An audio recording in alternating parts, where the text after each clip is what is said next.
That's us started. So you filled in questionnaire. So I'm going to run through that as well. So I'm mainly interested in the training that you've done to date.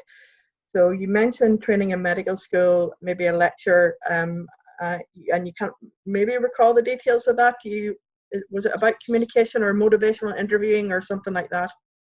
I think there may have been one lecture going through medical school about obesity, and obviously, you know, the effects and the comorbidities associated with being overweight. Yes. We may well have done it as part of communication skills as well, in terms of communicating to either a parent and the child or the patient themselves about their weight. And there wasn't a lot, to be honest, about how to approach it really. And I'm not giving you definite answers because I have very, very vague recollections of it all.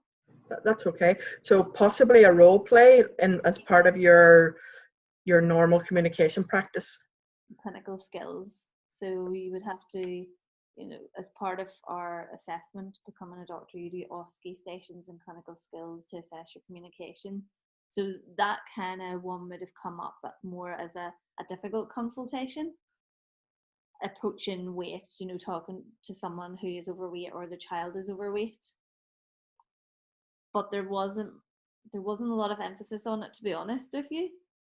And it's not something, if there was more emphasis on it, I would remember it more clearly. So yeah, that makes sense. Would have been very brief. Yeah, that makes sense. And then looking at what you had put down as your sources of information in this area, so you have NHS Choices, NICE guidelines, and RCGP e-learning. So tell me a little bit about, say, how you use NHS Choices. I suppose I would direct people to NHS Choices for lifestyle advice, because I think it's actually really good, and the way that's laid out is quite straightforward. So I would direct people to that in terms of the types of foods that they should eat, exercise, recommended amounts of exercise, meal plans, things like that. It's really good in NHS Choices website. And it is often a good forum for people to explore themselves. So sometimes you can just point them towards it and leave it, maybe park further discussions to prompt their interest. I find rarely people will come back and bring it up themselves. People rarely come in and talk about, I'm overweight and I am struggling to do anything about it. And I think that's because people, maybe they feel ashamed about it, or maybe they don't want to do anything about it, or maybe they don't see their GP as being someone that will manage their weight unless they're hitting crisis point. And maybe someone else often will come if someone needs surgery, and at that point they're told we can't operate because you're overweight and it's too risky. And so then it might come back to the GP, and it will only come really back to us, to be honest, if they want to go in the medications, like things like Orlistat, to try and lose weight. But other than that, people will rarely bring it up in a consultation. So and the NICE guidelines, so obviously there's stuff around weight management and different types of services, and obviously in Northern Ireland we're very limited to our services in this area. So can you tell me how you use the NICE guidelines? Well, I would go on and use them as a guideline, particularly if you were starting someone on medications, to be honest, and looking at what the guidelines are saying in terms of who's qualifying for, certain treatments, so medications, or, I know some of my colleagues have had instances where people have wanted gastric banding, but that facility isn't offered in Northern Ireland, so people are having, then that, so you're looking at guidelines saying, well, what do we do with these people? Can we refer them onwards to, another facility, or should we try go down the medication route? And that's really all I've used it for. And because we don't really offer that service over here in England, or in Northern Ireland even, um, I've actually had quite a number of patients who would come through and they would go themselves and get private gastric banding or private treatments. So it's just seeing where, what our current guidelines are saying and matching them up with, what we realistically can do. Okay, so it's about treatment and services to support people. Yeah. Okay. And then the RCGP e-learning, the modules on that, anything you've done kind of recently or to do with weight-related communication?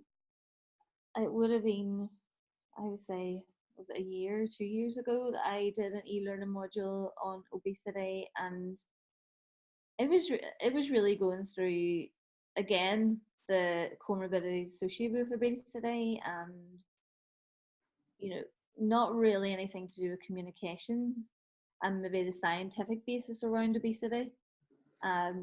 That's really what the e-learning module is around. But I know, and I think I sent you some information about it previously. They had about the Optimal program that they were running at, but I never got around to signing up for that or looking at that further.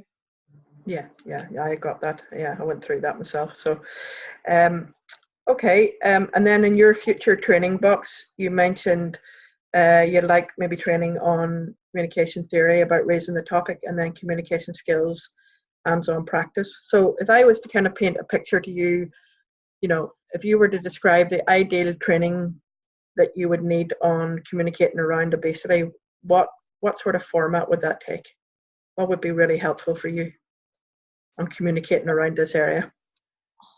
It's probably going to be one-to-one or maybe video based, or and it's really going to be about how to deal with it sensitively and how to bring up the topic and try to engage with people. But the problem is you can engage with people and advise them that you need to lose weight, but then you have no facilities to refer them to, and so then you're putting things back on that patient then to go and find out where they can go and manage their weight. Or there's obviously health-wise schemes that occur throughout Northern Ireland, but funding comes and goes from those programs quite frequently, and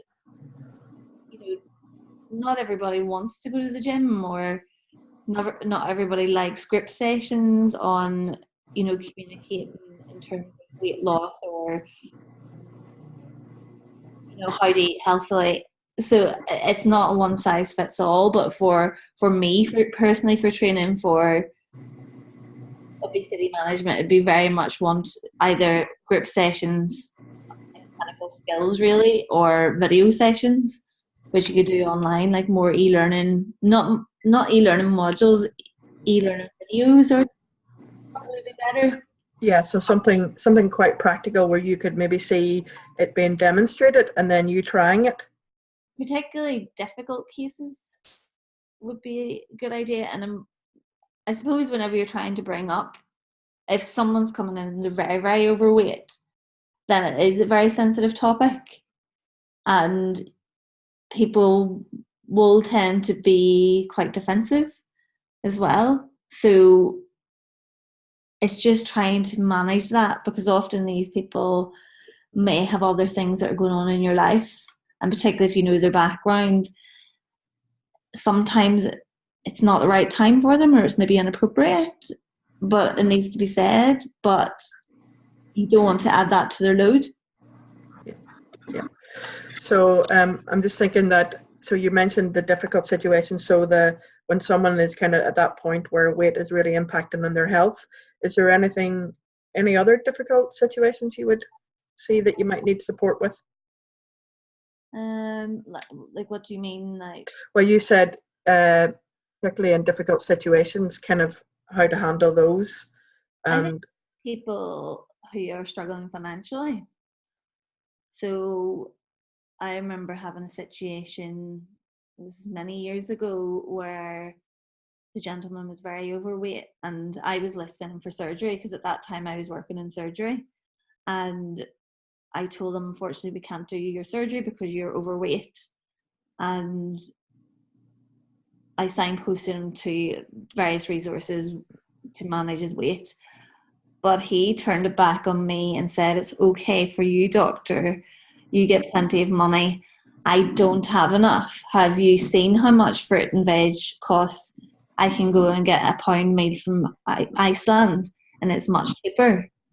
And I've actually had discussions about what he said to other people and colleagues, and I've had responses from other people going, "Well, that's ridiculous. It's a lot cheaper to make healthy meals than it is to buy," which I would disagree in a way, because if you're going to cook a nice healthy meal, you need all the facilities in place, you need the cookbooks, you need the materials, you need all the herbs, etc., and the pots and places to store it. So actually, it maybe isn't so easy for people, and some people don't know how to cook, and they lack confidence in cooking as well. So that to them is quite scary, and cooking for themselves means looking after themselves, and some people don't necessarily feel that they're worthy to be looked after, so therefore cooking for themselves is a way of them maybe sometimes self-harming, or like avoiding cooking for themselves is a way of maybe self-harming, so they just go and, like, it's easy to go and get a bag of chips from the chippy. Quick, it's easy, it'll fill you up. And yeah, so I sympathise with that, but it can be, financial issues can be a challenge, not only for patients, but parents of children, and they can't. It's just so expensive to buy fruit and veg, and sometimes good foods, and sometimes I think only the privileged people will have access to a lot of those resources to be able to manage their weight. So if there was some sort of like list of communication strategies to help you have a strategy in those different situations, would that be helpful? It would be, yeah, it would be very much, I suppose it would be very much tailored to the financial capability of that patient. Yeah. Okay, cool. Okay, so I'll move on to, I suppose, the first kind of section. So that was the training bit, that was section one. Then what I'm really kind of going, you've outlined a little bit of this already, but so opportunities to talk about weight. So this is a very broad question. So tell me how you currently talk about weight with patients. So I have a couple of different roles in my job as a GP. So I do health assessments, and I also do normal NHS GP work and out of hours. And in health assessments, I regularly talk about people's weight. But the difference in that kind of scenario is that it's a self-selected group who know that they need to do something about their weight or their health, and so that's why they signed up for a health assessment. And so discussing their weight is very, very easy, because they will often bring it up and say, "I know I need to lose weight. How could I go about that? What's the best way?" And then you can direct them to resources, and those people tend to be a lot more open to change than the other scenarios, obviously, in the GP practice, where I will approach weight. It's very much ad hoc whenever it comes up. To be honest, I wouldn't necessarily say I would bring it up unless it was a big issue. So, like, if someone needed a contraceptive pill, for example, that's when it would come up in the consultation because of their increased risk of clots. And so I have to broach that topic. So it's indicated by the kind of medical health situation? Yeah. Okay. And is there anything that, so you talked before about patients not really bringing weight up themselves, but is there anything that you would see in a patient that could indicate with them that it's okay for you to bring up the topic? I mean, is there like any sort of things that you're listening out to with patients that other than them say I'm worried about my weight, is there any other subtle things?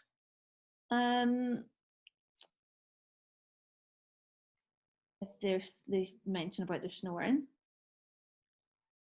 because normally people who tend to be overweight or have gained weight will have issues with snoring.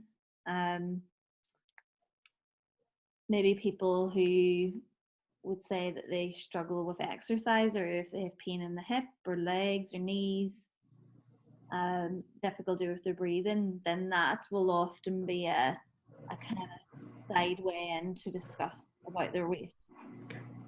And there are occasions where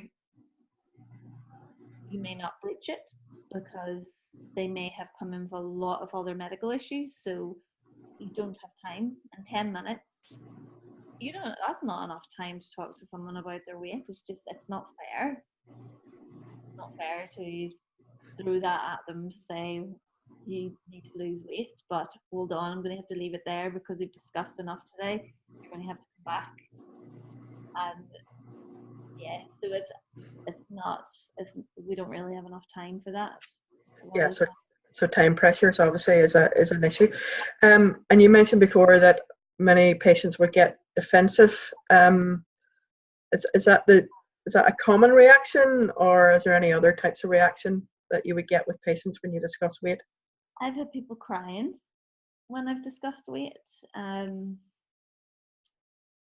And you may have lightly broached it and they will break into tears and say, I've got a lot going on in my life. I've got, this has happened in my family. I've let myself go.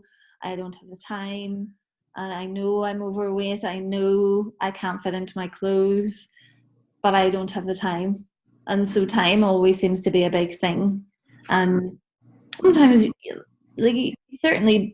sometimes you will take, one of two routes. You'll be really supportive and say, okay, well, it's something you maybe want to park and come back to it. Other times where you know that it's very much affecting, their life, like maybe they've got really bad diabetes, you have to be a bit more strict and say, well, this is the consequences of what is going on and your lifestyle currently at the minute. Some people have medical issues that mean that they are overweight, and so maybe they need a hip replacement and the waiting list is 3 years long. They can't exercise because they're in that much pain, so they gain weight. And so that's not good either. And so saying to them, well, you're overweight, likelihood of the time you get to get your operation, you're not going to be able to get it because you're too overweight now, but you can't exercise because you're in so much pain because you need the operation. Yeah, that's a huge challenge. So if I was summing up that, it would be you pick your moments to raise the topic of weight. It's generally indicated by kind of the medical aspects, whether the weight is kind of impacting on the patient and there's an opportunity to raise it. From your point of view, it is a sensitive subject. Patients can get distressed and defensive, but you try to be as kind of sensitive as you can because you're aware of that. Is that a fair summary? I would very much. I try to be as sensitive as possible. It's very interesting actually how patients will respond to doctors as well. So if a doctor is overweight, they tend to respond less favorably. So I've had instances where patients have come into me and said, yes, I know I need to lose weight and that other doctor has told me to lose weight, but who is he to tell me because he is overweight himself? And so maybe he needs to look at himself before telling me. So it's actually interesting how patients they want to see their health professionals looking after themselves as well. I'm not saying that people who are overweight don't look after themselves. I'm not saying that, but sometimes you can maybe associate the two together. Understood. Okay, so moving on then to specific examples, and again, you've touched on a little bit of this. So if you can try and recall either one or two examples of conversations that have helped to improve a patient's health in relation to weight. So can you kind of recall the specifics or the conversation you've had and kind of how it went? I think the one that is at the front of my mind is someone who ended up losing 6 or 7 stone as a result of conversation about their weight. Now, this person was very overweight, and they were diabetic, and Type 2 diabetes. Type 2 diabetes, and they were getting complications as a result of their diabetes as well. And the only way that I could play that one, and I had analysed this one very carefully because I knew the person before they came into the room, and I knew their personality, which always helps as well. And the type of their personality was that they tend to know best, if that's the right way to put it. So the only after thinking a lot about it, the only way to approach that one was to go in very, very hard on that one and show them what the outcome could potentially be if they continued on with their current lifestyle, eating bad, not exercising, and obviously their weight had consequences. Lifestyle and their weight was having consequences. So I had to go very, very hard with that one and say, well, you could lose your eyesight, you could lose your limbs, because it was the only way I could actually manage this particular case, because they wouldn't have listened. In other words, if you went in with a soft approach, it wouldn't have worked. And he came back to me months later and said, I made big changes in my life because you showed me what was going to happen in my future, and I realised there and then how important it was because you were annoyed about it. And I think I had said to him, why are you self-harming? Because that's what he was doing at the time. His lifestyle was very destructive, and I couldn't understand, but there obviously was clearly, and still clearly maybe is, a lot of psychological issues behind all of that is yet to be unleashed. And I think that can happen quite a lot with people, but they don't open up, or they don't know that there's something else going on, so they're not ready to discuss it. So you chose a deliberate tough love strategy there because you thought it would work with that patient. But I would not use that with everyone. That it would not be suitable for everyone. So other people, you have to be a bit more maternal, and you have to be a bit more encouraging and supportive, and make sure that they know that if they lost weight and then regained the weight, that it's not a failure or it doesn't reflect on them. But that doesn't apply to everyone, because everyone is so different in how, everyone's so different in the workplace and how they work. So you can't expect for a patient to, for every approach to work with each individual. It just doesn't. It doesn't work. So in that case, the patient lost weight. Any other health improvements in terms of their overall health, like blood pressure or all of that? All the health markers improved? All the water work issues improved, numbness and tingling in the body improved, mood improved, happier in self. So would you say then, if you were defining success in those conversations, that there's a range of success measures? Like, it's not just about weight, it's, you want to improve other health markers as well? Me personally, you can have people who are overweight, but their cholesterol's great, their sugars are great, they're happy, they've no other medical issues, and maybe because obviously the BMI doesn't reflect muscle mass as well. So those ones are a bit of a different they're different. But I would want, if I was wanting to manage people's weight, I would want them to, it wouldn't be just managing their weight, it would be looking at everything else. It's improving their mood, it's improving their energy levels, it's preventing illness in the future. Because if it's just, I don't think it's healthy looking at just weight as a marker and saying, oh, you need to be skinny. Yes, being skinny is good. Being skinny isn't good. Being too skinny is not good, and being too overweight is not good. So you're trying to create positive images for people, you know, for them to be happy in their own skin. It's not about being fat or skinny. So it's about a more kind of holistic health picture of which weight contributes. And you have to be really, really careful, particularly with kids, because there's so many kids who have eating disorders. And you could say something very small and minor to a kid, and they could become anorexic or bulimic. And that, I wouldn't want to be responsible for that to happen either. And it does happen. Yeah. And the rates of, anorexia and bulimia are increasing. And in school, it's bad enough for kids. It's bad enough for females as well. And obviously men are now looking more at what their weight and what they should and shouldn't be doing. So you don't want to make it a big thing.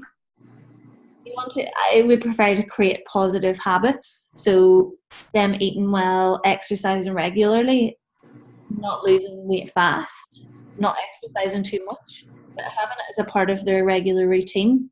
So losing weight gradually and being happy with themselves rather than focusing on, what does it say on the scales.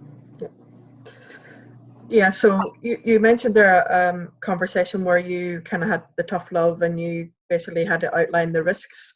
So would you generally have a balance between outlining the risks and rewards, depending on the patient? Very much so. Yeah. I would, you can't just put all the bad things. You want to, I would always end, with, well, this is the good things that can come out of it. And, I generally will tend to find a leverage point with people. So something that they've wanted to do in their life. And so I will have established that right at the start of the consultation. Maybe they've wanted to, run a half marathon, and that's always been their goal. So it will be, I will put that to them at the end.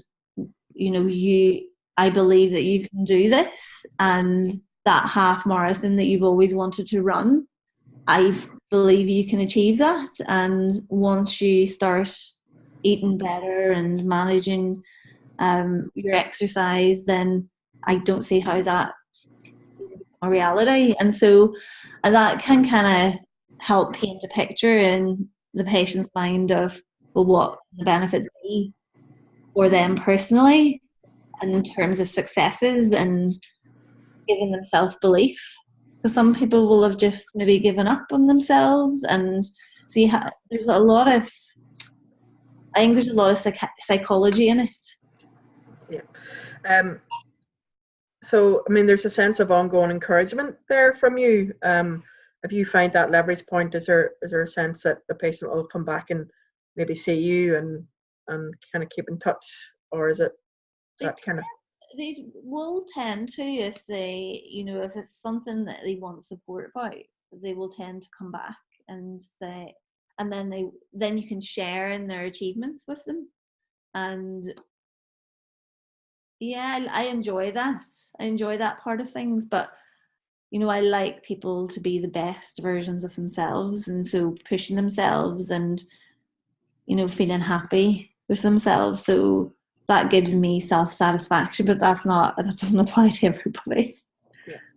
So coming to that now, so those were kind of conversations where you have helped and you have definite strategies around that. So when you come to maybe conversations that you now reflect on that could have gone better. So can you maybe recall a conversation that didn't work out quite so well in terms of weight-related communication? Well, that one with the guy with the fruit pre-surgery, he said that didn't work out so well. Okay. And I'm not sure how I could have changed that scenario and dealt with that differently, because I think that he, in his own head, he saw people who were rich bought lots of fruit and veg, and people who were poor ate out of certain places. And I don't know how I could have changed that. I've had a scenario before where I mentioned to someone about their weight when they were going on the contraceptive pill, and said, you really need to think about, managing your weight. And it was the wrong timing, because she was getting married next week. So that was wrong timing from my point of view, and that's because I hadn't sussed out what was going on in her life before. And so I think that's very important, is to find out what else is going on in people's lives. So whether that be financial issues, personal issues, if you haven't figured that out, when you discuss something like weight, you could will make them cry or tip them over the edge in some way, make them feel low. And you don't know what people think whenever they go home. Some people will go home and, they will feel even worse after coming out of the consultation. Some people might go out of the consultation and think, well, I'm going to show them. You just don't know how people will react. But I felt really bad after that. And I found myself during the consultation trying to almost dig myself out of the hole and try and then build her back up again, because it was her wedding next week. And so it was definitely a lesson for me to find out what's going on in someone's life before you even broach the topic, because that mightn't be what they need right now. So I wonder, do those types of conversations, do they then make you think more about when to raise the topic, and maybe make you a little bit more scared to raise the topic? Would that be fair? I would want to know that I have enough time, because I would need to know that the consequences of anything that I would say could have some form of a reaction, whether it's positive or negative. So if it's positive and they say, oh, I've been wanting someone to discuss this with me for a while, then you get into the whole discussion, which you may not have time for. And then you maybe rush it, or you tell them to come back, or you just give them a few information leaflets possibly, or direct them to online resources, but you're not really managing it properly. Or you get the opposite way, where they get angry and defensive. And so there probably is a bit of avoidance with it, because I know in my job I don't have time. If they come in with a medical issue, I have no time. I'm always running behind, and I just don't have time. And it's not that I don't want to, but I just don't have time to do it. Okay. And is there ever any sense of frustration at these conversations, or not at patients directly, but at frustration about trying to influence a patient in terms of change or their weight? Do I personally feel frustrated? Yes. Yes, there are occasions where I will feel frustrated. Okay. And can you tell me a little bit more, like what fuels that frustration? I probably see it as them harming themselves. Okay. And not being nice to themselves, and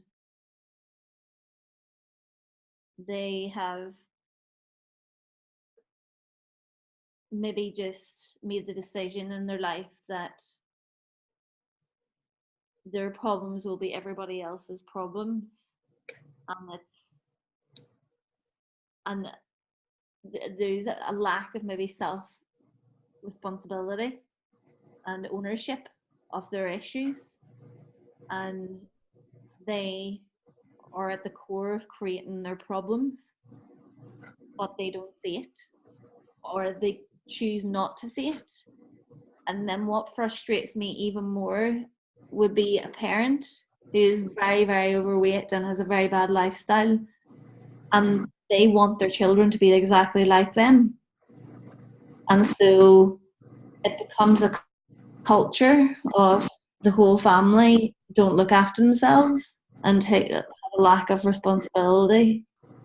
And that annoys me, because people then see the kids coming in saying the same things as the parent, doing the same things, not looking after themselves, not eating well, not exercising, maybe smoking as well, taking lots of alcohol, and that's a normal behaviour because that's what they've seen, and that carries them through generations. Yeah. That frustrates me and angers me. So your feelings about your ability to influence a patient's weight. So obviously, as a healthcare professional, you're there in a role to treat medical problems. That's definitely what your role is, but also to influence maybe health-related behaviour. Also, I mean, how do you feel about your ability to influence people's health-related behaviour? So in my health assessment work, I have lots of ability to do that. In my normal NHS GP work, I have very little ability to really make big changes and change in health behaviours. Like a 1 or 2 minute consultation with someone to make those changes is not enough. It's Just just time. It's a time issue. It's time, and it's not fair. It's not fair in either parties, but it's time. Okay, cool. And the last wee bit in this section, just before we kind of finish up, weight stigma. What's your understanding of the impact of weight stigma? Both, I mean, there's two aspects of it. There's weight stigma that we all carry, including healthcare professionals and everybody. And there's also the concept of internalized weight stigma. Are those concepts familiar to you, and how might they influence things? I did a thing, it was a couple of years ago, it was on subconscious biases. And it was an article I had been reading. It was actually talking about America and subconscious biases towards Black people. And this website, I think it was produced by Harvard University, did all these questionnaires to look at subconscious biases to different groups of people. And actually, there was one about weight and, you know, have you a subconscious bias towards people who are overweight? And so I did all these different ones to see, well, do I have a subconscious bias? And I didn't think I did, but I clearly did have some form of a subconscious bias towards maybe people who are overweight, or which I'd never thought about. I didn't think I did, but I cleared from the questionnaire. It was saying, oh, you know, you have a subconscious bias here. So when I did that questionnaire, it definitely raised my awareness, because it made me go, well, that's really unfair. What, I can't believe that I have that, because everything's subconscious, you don't realize that it's there, and you don't realize that it's happening. Was that the Harvard implicit bias test?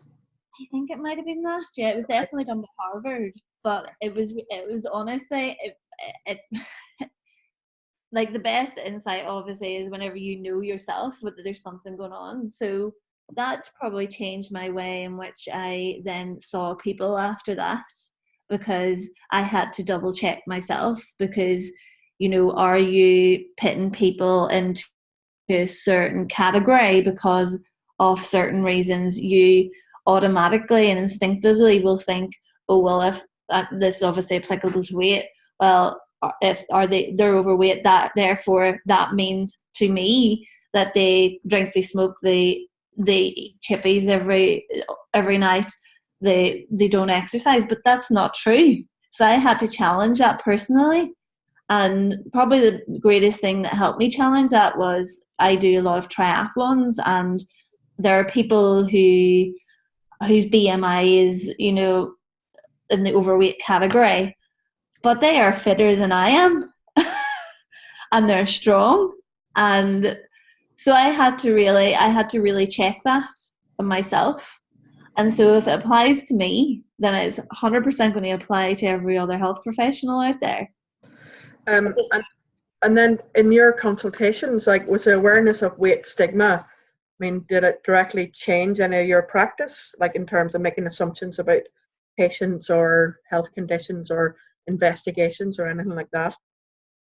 I don't think it would impact on things now because I'm aware of it. And so because I now am aware, then I know that I have to first seek understanding and, gain a greater insight into their lives and what's going on. And I think doing that, I actually think that is a really important thing for a health professional to understand and know, not only with obesity but other races or whatever, because they need to understand and challenge that themselves so that they don't pigeonhole people. And the language that you would use around weight and obesity, I mean, do you think much about that, or the words, or is there any particular change you've made in that area? I think probably before I would associate, I probably do to some extent. I probably assume, and it is bad, but I think someone who's obese doesn't like themselves, or don't eat well, don't exercise, but that's not true. That is not true. But obviously everyone's got their own psychology they need to seek to understand, and so that's somewhere along my line in my life that has maybe been something that's come up, and that's maybe, is that from media, from school, is it from just culture? I don't know. But there must be something. So I think to change that, you can't associate with someone having obesity as being bad or not good enough or whatever. You need, and I suppose like culture is changing. You've got people of all sizes, normal sizes, modeling now and being role models out there, which is great. So yeah, I think we all have those issues. So I do, but like do I think that patients who feel overweight or who are overweight feel like there's a stigma attached to them? I think they probably do feel it, but I don't know if that's true as well for them. I think they might be sensitive to it and might be something that they like. Everyone will have their issue, whether it's color of their hair, hygiene of hair. I was bullied about that whenever I was growing up. So, there will always be something that you will be sensitive to or feel that other people judge you as a result of it, and it it may not be true. Yeah, it's good points. So that kind of finishes me with my questions. Is there anything else you want to add? Like anything I haven't covered, or you think is relevant, or any other insight? No, I think it's a challenging topic you've chosen because it's so diverse, and I'm interested to see what the outcomes are of your PhD, and I look forward to reading it. So, and I hope I can gain some skills and greater understanding from it. Okay. Well, listen, thank you very much. I really, really appreciate this. So I'll save the recording, and basically I'll be analysing kind of the different interviews and stuff. And as I say, you won't be identified. I'm just looking at themes, and it's quite interesting to kind of look at the conversations across different healthcare professionals in different areas, and even looking at primary care versus secondary care, that sort of thing. So that'll be secondary care. Do you have a lot more time to be able to discuss things like that? But I do think it should be in primary care that most of the work should be done. And however, primary care has become more of a reactive healthcare rather than preventative healthcare, and that's because of the political climate that we're in. and the lack of doctors and too much work, and that's why it's become more reactive. And so it shouldn't be like that, but that's how it is currently in the NHS at the minute. Yeah, the workload is shocking, absolutely shocking. Yeah. Okay, listen, I'll let you go. Thank you very much. I'm really appreciate it. I'll definitely have to buy you a coffee someday, or more than one coffee. But so thank you, and Okay. enjoy the rest of your day. Bye bye.